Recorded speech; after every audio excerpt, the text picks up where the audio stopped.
Hello, everyone, and welcome to an episode of Studio Insights. You've got Kim and myself, Hannah, here for another episode. We're missing Victoria, but she is having the time of her life on an island getaway, so good on her. Kim and I thought without her. But before we get into the episode, I just wanted to share with you, I'm not sure if you've checked out our Creator Hub yet, but on the Creator Hub, there is a human-centered design course. And if you love what we do at Belvista Studios, you love our instructional design philosophy, then that is where you can get started with that course. It has templates, a playbook, role plays, and everything that you need to be an epic instructional designer and follow the process that we follow. So check it out on the Creator Hub. It's going to be in the link in the description below. So check it out. And let's get into the episode. Kim, you can ask your question first. Thank you, Hannah. You recently made some audio scripts and they're being turned into like, I don't know, like storytelling, that kind of thing. So I'd love to know, how do you get from, because what you're really like, you love being inspired by things in the world and you're always sharing like, look at this cool thing and look at this.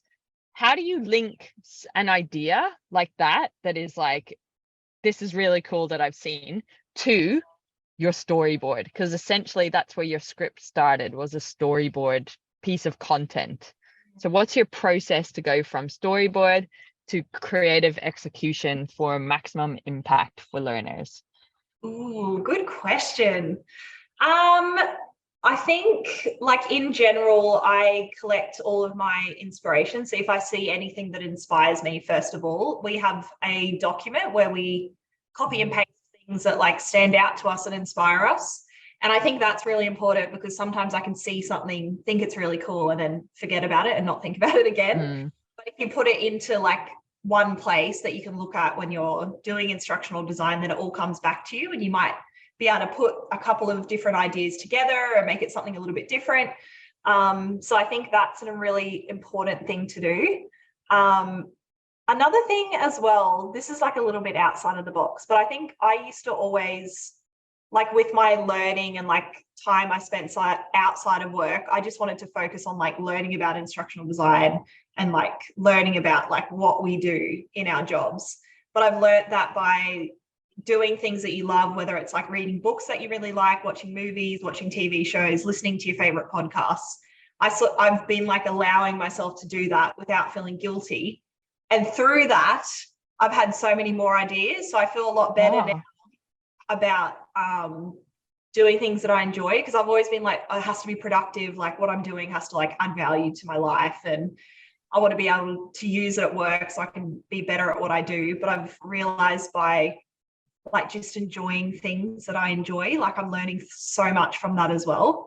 That's cool. That's a big impact. So for anyone out there who is like, I just have to learn like the theory of instructional design and that's all, like I think it's important to take the time to enjoy what you love doing, like playing games, and just like have that frame of mind where you're thinking, why do I love this so much? Like what elements of it? And like breaking it apart a bit. I love that. That's important too. I think once you have your content and you know what the need to know information is, I think it's around once you have an idea that you would like to take on, whether it's a podcast that you really love, or a movie or a TV show or a game, and you're thinking like, I want to try and do something like that because I think it's really cool. I think it'll have a great impact on the solution. It's really about like taking the thing that inspired you and breaking it apart. So for example, I really love a podcast called Sword and Scale, and it's a crime podcast. And I hadn't really thought about why I love it. I was just like, for some reason, I just love it. Like every time there's a new episode, I'm like, oh, I can't wait. So one of my tasks was to listen to it and break it apart and understand like how he actually structures the episode. Understand like every single episode has the same sort of flow and there's like an actual structure to it.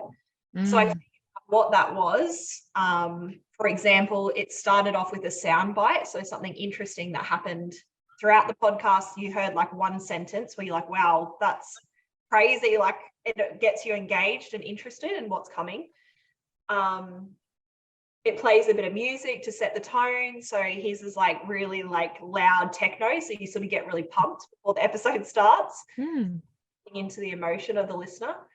And then I never realized he did this, but when I broke it apart, he relates to the listener. So depending on what the story is, so each story is a crime story. He would be like, have you ever been walking in a park and you've noticed someone looking at you, and like, did you feel unsafe, or did you just think that they were like a bit weird? Or so he like gets you to put yourself into the shoes of the story that you're about to hear. And that's really cool to start it off, because it makes you like sort of empathize with what's happening, and it seems like more real for you. And then it sets the scene. So he will always say like, on a sunny day in like Queensland, Australia, like they were at the beach in New South Wales, oh sorry, not New South Wales, at Burley or something like that. And I think that's really good too, because you sort of imagine in your head, okay, like this is where it's happening, and you can picture. Oh, I love that. So that's basically what I did. Like I just pulled apart every single section of the podcast to figure out what he'd done. And then I looked at my content and applied it to my content. So like I found a sentence within my content that I thought would capture attention, and that was the soundbite at the beginning. I thought about how my content would relate to the audience and their world, and that was my like relating to the audience part. I had the music, but obviously music that was relevant to the topic that we were teaching, what emotion we wanted to draw from the audience. So that's sort of how you do it. Find something you love, take time to listen to it, and like don't just listen to the content, but listen to any clues or themes that you pick up on how it's like structured. And you could do that with anything, like with games, movies, books. I love that. That's cool. So you're basically finding a framework from something that you get value from, and plugging and playing your content into that framework or that structure that someone else has already proven that they're successful in. Wow, that's so cool. Yeah. And often things like that, like you don't even realize they have a framework. It's done. I love it, but I don't know why. Like it's so good. And then like I stopped, and once I figured out what it was, I appreciate the podcast so much more, because I'm like, oh my God. Like they are basically doing instructional design because they have like this flow and this process that works. So it like really makes you appreciate the things that you love as well. And like the work that goes in behind it. It's not just like, they don't just say whatever is in their head, like they actually like plan it out. And that's cool. And so how long did you take to break down that particular podcast?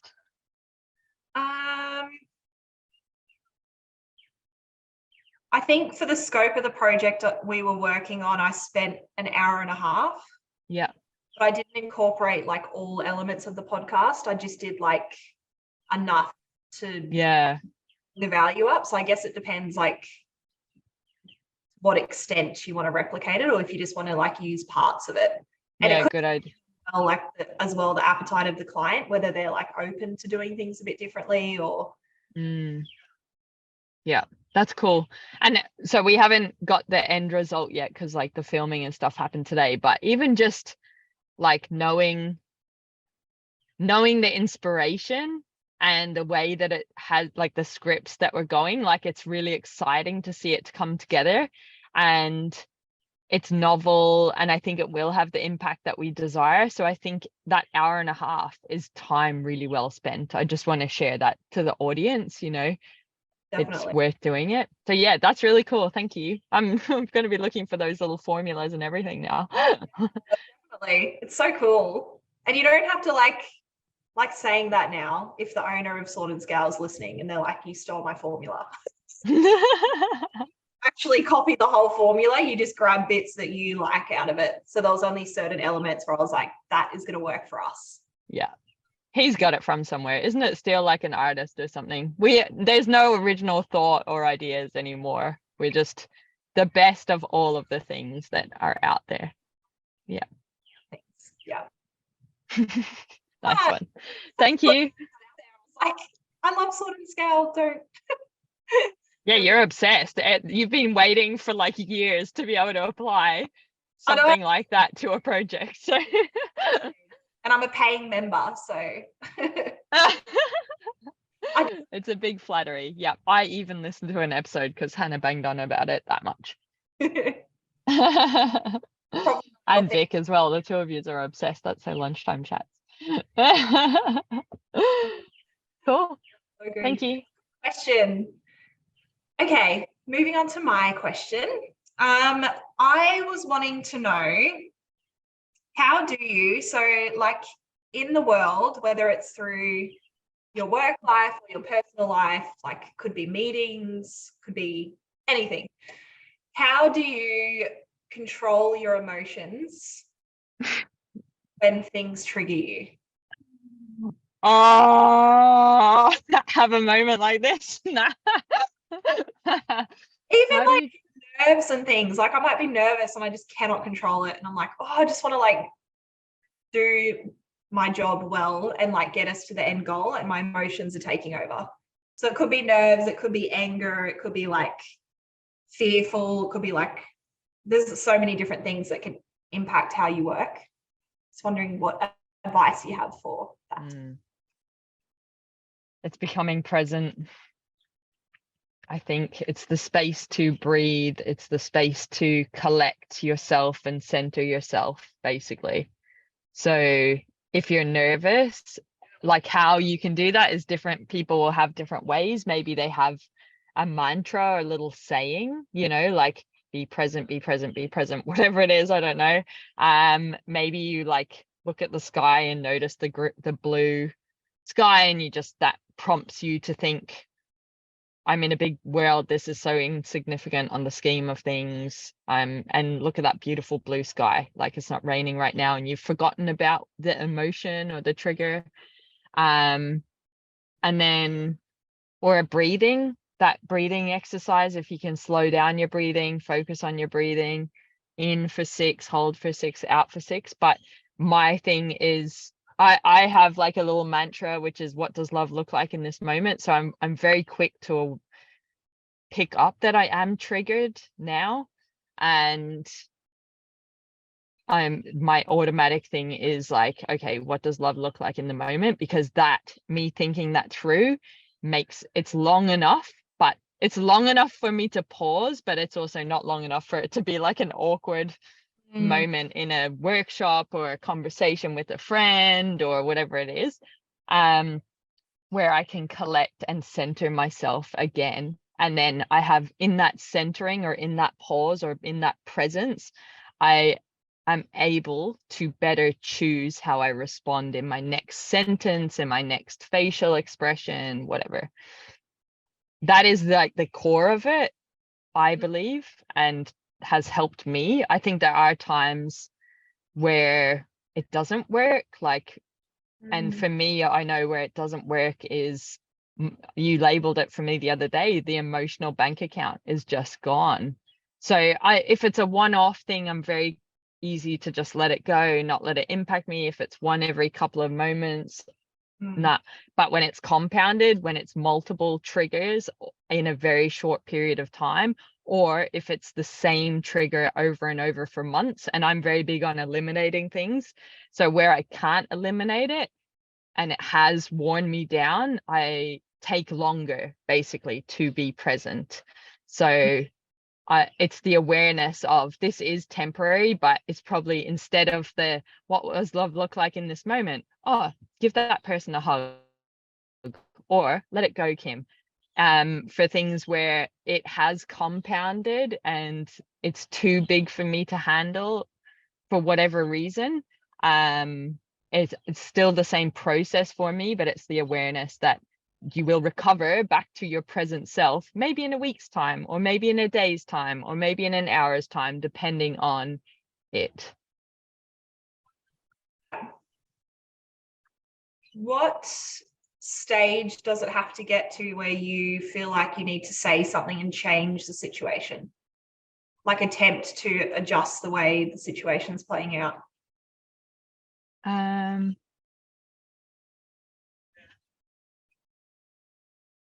I think So in there's this, this is more like the external. well, yeah, the trigger, like my number one rule on this would be that, no, sorry, not a rule, but my awareness that I would like to put out to the world right now is that all actions come from humans wanting to be loved.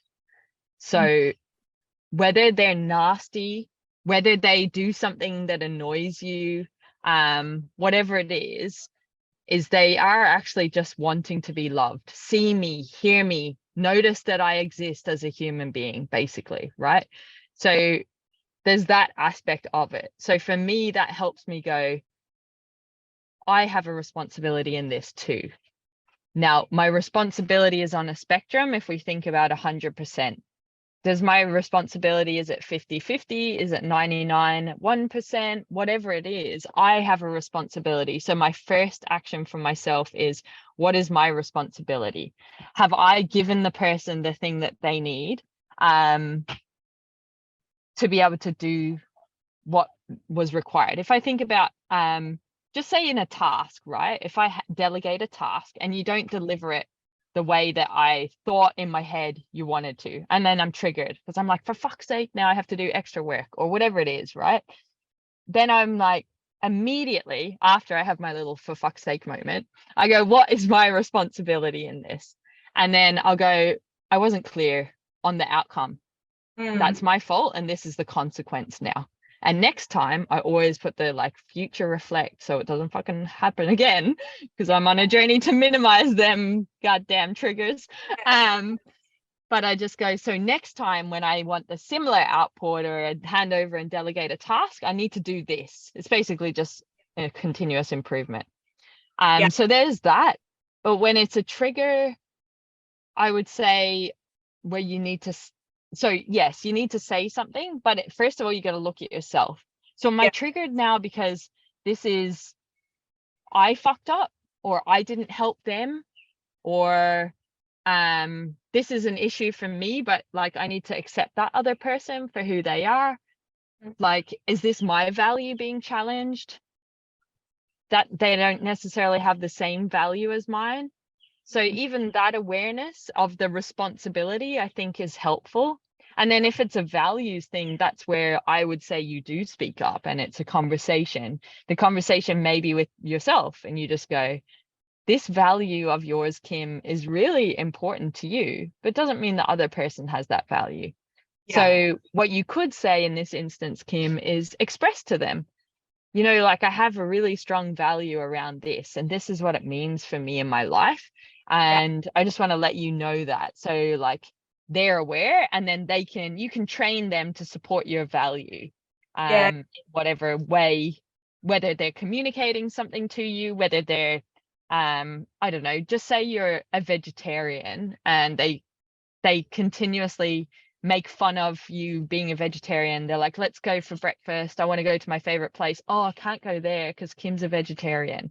Something like that, right? Then it's about, okay, like, it's not funny anymore, or whatever, I don't know. But this is like, being a vegetarian is important to me and I want to spend time with you. And so like, it's kind of just educating that person to bring that behavior to their awareness, so that if they love you and you are getting annoyed, because over time maybe you do get annoyed, and you say, look, it's not funny anymore.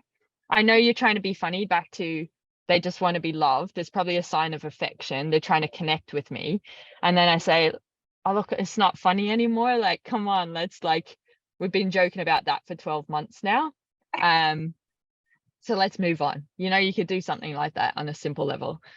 And then I think it's like, I saw something really cool, actually. Like, I was queuing for a concert, and these two people, like, the queue was blocks long. Like, people had been had been in the queue. I'd been in the queue for 20 minutes. The people in front of me we're all excited. We got to the part where it was just the ropes, and we're taking out our like tickets, so we're very close. And these two lads came through and they were like, "Oh, are you here for the concert?" And they went to those two people in front of me and they're like, yeah, this is the queue. And they're like, "Oh, it's so awesome." And they went to like cut in basically. And one of the people just said, "No, that's the line.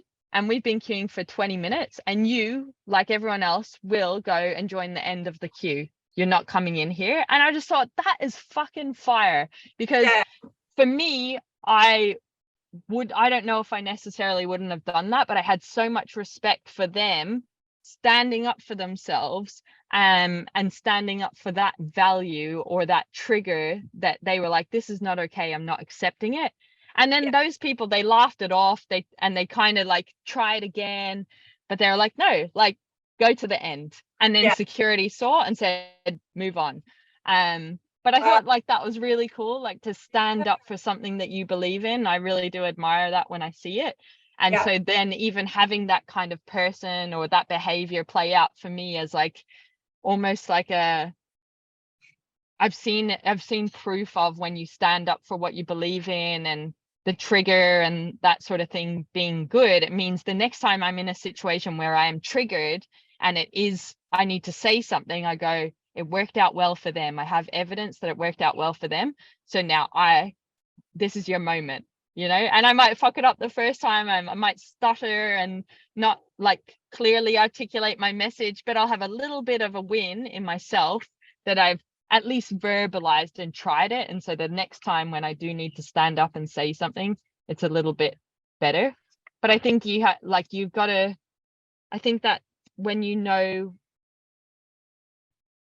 not this black or white, but right or wrong for yourself, your boundaries of what you will accept in terms of behaviors and what you won't accept, and your values and what you're strong on. If you're constantly true to them and you know what they look like for you, it makes it easier to then go, "This is not acceptable."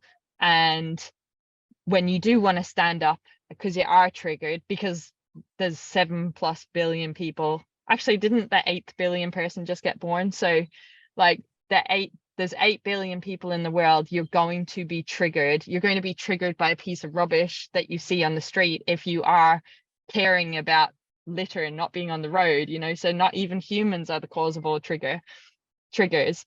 But when you have that, can't remember where I was going now. You're going to be triggered, but you need to go, what is my responsibility in this, and how can I not be triggered from a place of love? Like, what does love look like in how I choose to respond to this trigger? Love that. That was so good. That was good. I feel like it has definitely shifted my perspective on that. Like the part that I would really, love to know that. Yeah, please. What has it shifted? yeah, I feel like the part that resonated with me was the fact that everyone just wants to be loved, like every behavior that they do, because I think sometimes I can be like, "Oh, they're just rude," or "They're just lazy," or they just like want to annoy me because they don't want to do what they're supposed to, or whatever. But like it is much more than that. Like there are other things playing out. I think if you like have that mindset, you'll approach it a little bit differently. And I like the values thing as well, because I'm someone who probably wouldn't say, if I was offended, I would just internalize it and like probably get over it pretty quickly. Not usually the one to be like, "That's not right for my values." But I think that's a good lesson, that you can like stand up for what you believe in, and you don't have to do it in like an argumentative way. It's just like knowing what your values are and educating other people on it. Like I loved when you said educating, because it's less like you're wrong and I'm right. It's just like educating you on what is important to me so they understand. So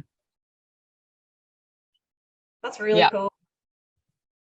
It just reminds me of a little story, actually. I remember I was going for a walk with a friend and we were on the footpath, and it was a wide footpath in that like you could probably have 5 people standing side by side.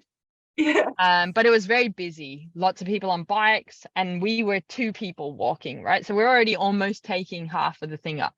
Yeah. And I have a thing where, oh, so the pathway is like there. I was on the edge of the path, and if I stepped to 1 step to my left, I was on the grass, right?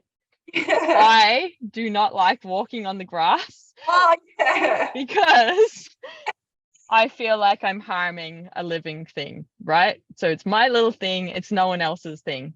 So we're walking on the path and it's crowded. So the person I was with was literally would walk in front of me and around me, or behind me and around me, to walk on the grass to create space for other people. And I just continued walking straight ahead.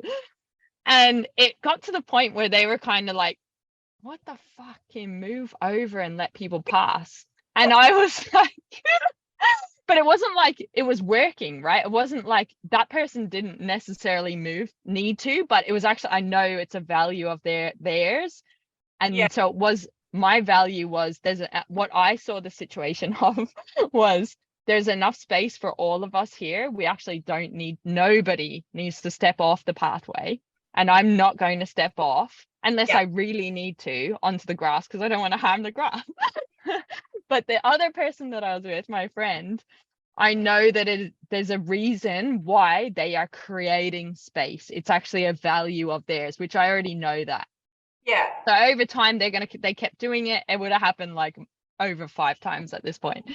So I'm like, that I could tell they were kind of like, because they started like almost holding me to like kind of shimmy me. And I was like, no, buddy, there's enough space for all of us.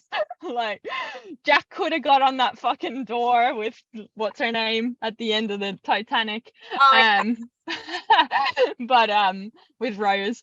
It was one of those situations. Everybody know Jack could have got on the fucking piece of thing. It wouldn't have sunk. Anyway, so it was one of those situations. But they, because of their values, was trying to get me out of the way to create space for the other human beings. So we had these different perspectives of the situation, but different things that were important to us, different triggers. So at that point, when I realized my friend was now getting like impacted, triggered in some way, not on a major scale. We're talking about a very simple thing here. But that's where I was like, okay, it's quite comical now, but I need to communicate to them that this is a value of mine and explain there's a reason that I am not stepping on the grass and this is it. Yeah. And then it played out like complete, like that changed how we walked on the path and how we switched roles and all of that, and they respected that. And now I've noticed that anytime I go for a walk with that person, they're aware of that, and it changes how we, like, the route that we take, so that when I'm the one walking the long way to make sure that I stay on the cement, if I can't jump over the grass, they're standing there waiting for me to come back. They're not like, what the fuck are you doing? They get it. Yeah. So that's how I've educated them on something that was important to me. Yeah, that's cool. That's really good. And it's probably better that you do say it, because otherwise someone might be like, why is she being like this?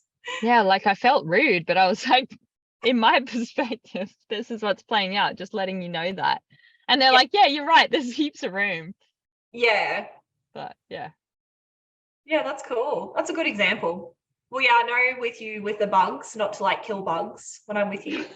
Like, okay, you don't need to let everyone know all my like quirks. Yes, I don't like fucking things dying. They're living beings. They have a right. I would hate a giant to come down and fucking squash me, squash me, swat me, because I was annoying them and crawling on them. Imagine the earth was like, stop walking on me, Kim. You're just fucking itching the hell out of me. And then they just opened a fucking like sinkhole and I was gone. I'd hate that. So for that reason, I respect all little tiny ants and mosquitoes and flies. I will help you get the fuck away from me. Center design to the bugs of the world. Uses in this one. No, I love it. No, it's good to know though, because like if like a mosquito is biting me, like I will swat it. I remember I was triggered. Actually, this is a funny story because I remember, do you remember this? I can't remember exactly how it played out, but And there was these little tiny little flies, I think they're called midgies or something, and they were just kept going. Hannah's like clapping them and they're just dying. And in my head, I was sitting across from her working and I couldn't concentrate on my work because all I could think was murderer. I was like, she is murdering animals today.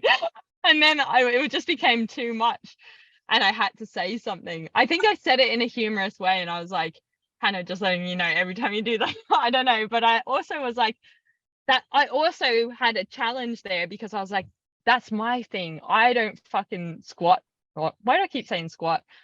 I don't squash / swat is what I'm trying to get at. So I don't squat them because that's my thing, but it doesn't mean that you are not entitled to do that. Yeah, it is a hard one. I feel like you can, like, all you can do is express what your values are and how it's impacting you, and then the other person can decide whether they want to do something differently. Yeah, you just have to put at the end, choose wisely your next choice and step. Thank you very much. Very good. Like, there's been a few times where I've gone to like kill a bug and I've been like, don't you? Oh yes, we saved lives. Even that's like bugs and spiders and things, I'm like, oh, I just, oh mate, that. And yeah, if you're around, it's just got to survive. Well, I had a real dilemma with that recently, actually. Because I am like, I'll go to the extent of like, as long as it's not going to kill me. A huntsman doesn't kill you, but they're big and they're fast. Yeah. And this podcast is just Hannah and Kim's chat now. But Hannah, I have to tell you this story because I'm in the fucking van, right? Literally, if people are watching the video, you can see where my hands are. That's half my space right now. So the other half, like, I am not in a big place. For the first time, I had an incident where there was a huntsman spider in the van. Oh my God. And so I don't like killing animals. In the past, I'm like, I'm doing everything to get like something to get it out of the place that I'm in. If I'm in a house, I'm opening the doors. I am basically ushering these animals out of the house. So I'm in the fucking van and I saw this black fucking little flurry of legs and I knew. I was like, that is a spider. Holy fucking shit. And I didn't know what it was, but I was like, that is big and that was fast.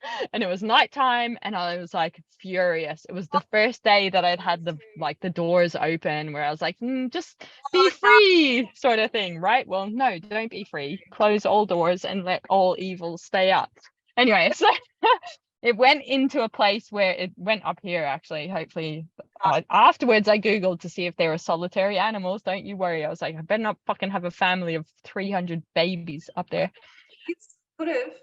Oh, mate, don't tell me I won't sleep tonight.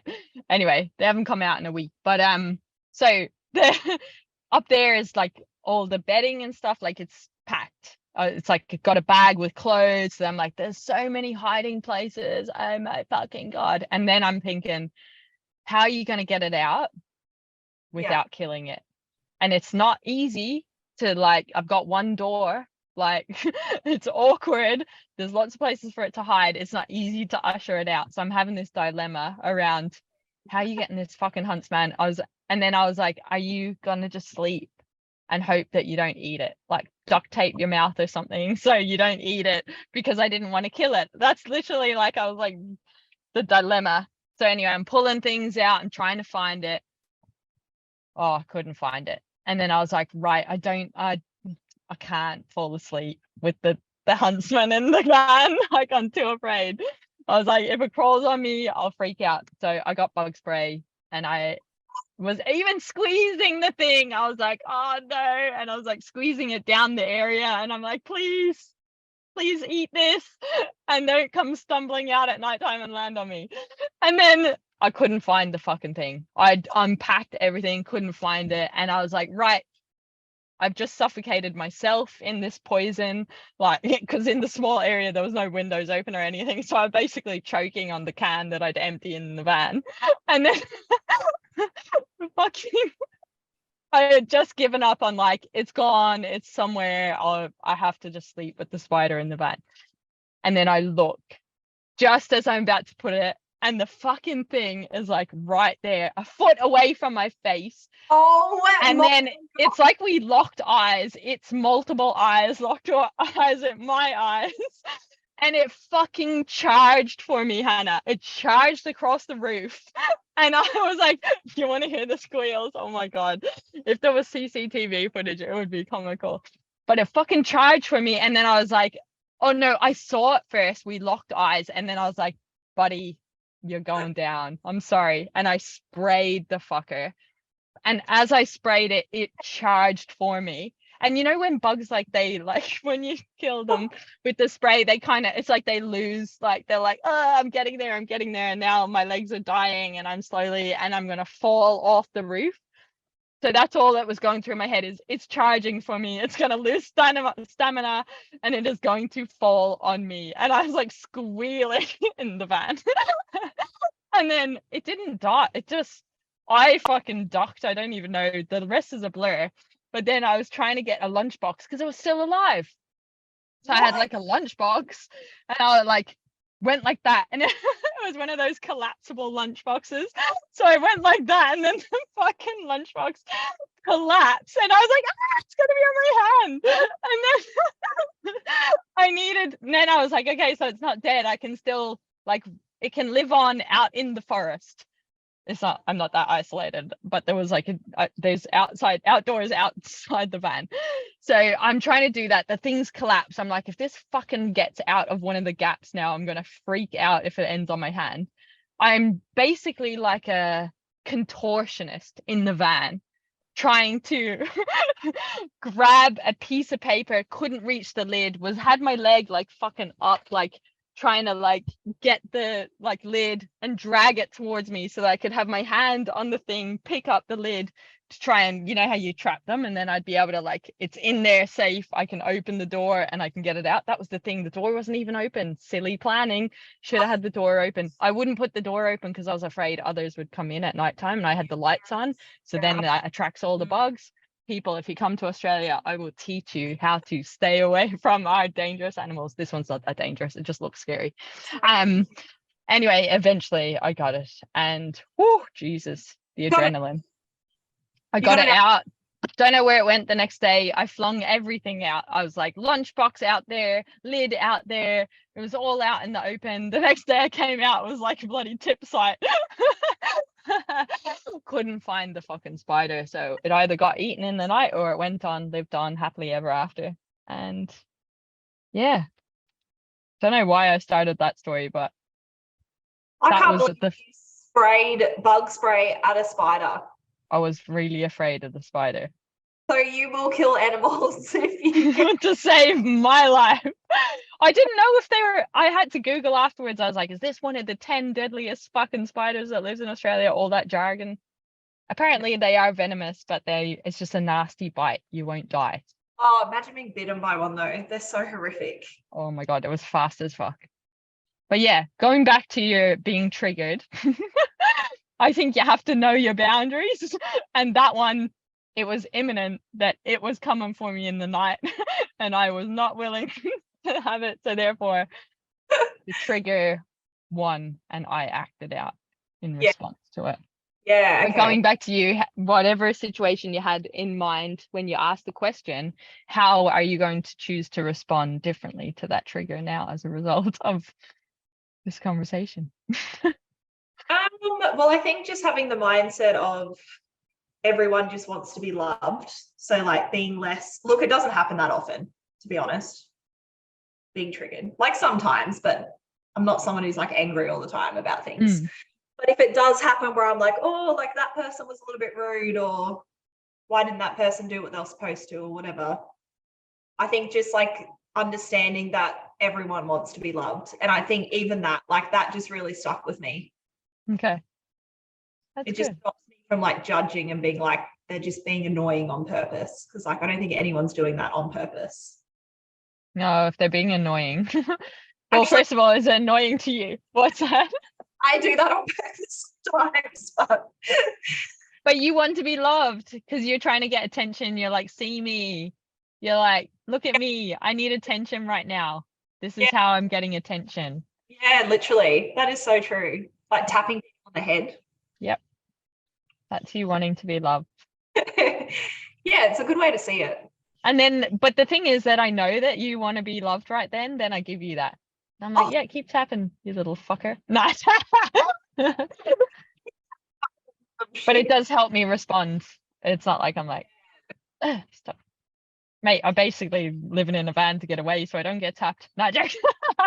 I'm only messing. Yeah, I hope that's a lesson for everyone. Just recognizing that all humans and their actions come from them wanting to be loved. Yeah. What does that mean for your next interaction with them? That's really cool. And I think we do set some boundaries naturally anyway. Because like you would know not to talk shit about Yibs. Like you would know not to be like, she's the most revolting, disgusting, horrendous thing. You might think that sometimes when she's like going to the toilet or something. Like you might be like, that is freaking revolting. But I think because I love her. Like that's sort of a boundary I've set, but that's just through like how much I talk about how much I love her. Like I feel like we naturally talk about what's important to us anyway. I think part of it. I think that's a good one. It is sharing those things because then I am aware, like we are aware of each other's things. And then you don't even have to say that, like, for example, Yibs is important to me. I know that much. Yeah. I know it that much, that when I plan certain things, I think about, is this a day that Yibs will be blah, blah, blah? Is this something that you can get a babysit? Like, how can we incorporate Yibs into the situation? Or so I'm already considering it because I know that it's that important to you. Yeah. So you've trained me basically. Yeah. Well, now that I think about that, I'm like, oh my God, what else has she trained me on that? That if ever we have plans or whatever, you say like, oh, Yibs won't be able to come or Yibs can come. Like you always like address Yibs. Love that. Good on you, Yibs. Look at her. If you guys are listening to the audio one, definitely go check this one out on YouTube because the visuals are just stunning, starting with our faces. But the acting for the spider story, Yibs just being a little like all of cuteness. I'm saying that for you, Hannah. I don't think it's that cute, but I think she's cute. I want you to feel loved there. That's why I said that. Oh, but what about Yibs? She can't hear anyway. It's fine. Yeah. You've got your headphones in, so every year just yip. All right, I think we're losing the plot here. Thanks everyone for sticking with this conversation, and we hope you had a few laughs. We like stopped it like half an hour ago. No, this is adding value to people's lives. Yeah, we're pretty into you. Yeah. Mate, we're the philosophers of the world. Guys, well, thank you everyone for tuning in. Don't forget to check out our human-centered design course. Yeah. Be an epic instructional designer or just add to how epic you already are by learning how we do instructional design. Out in the link below.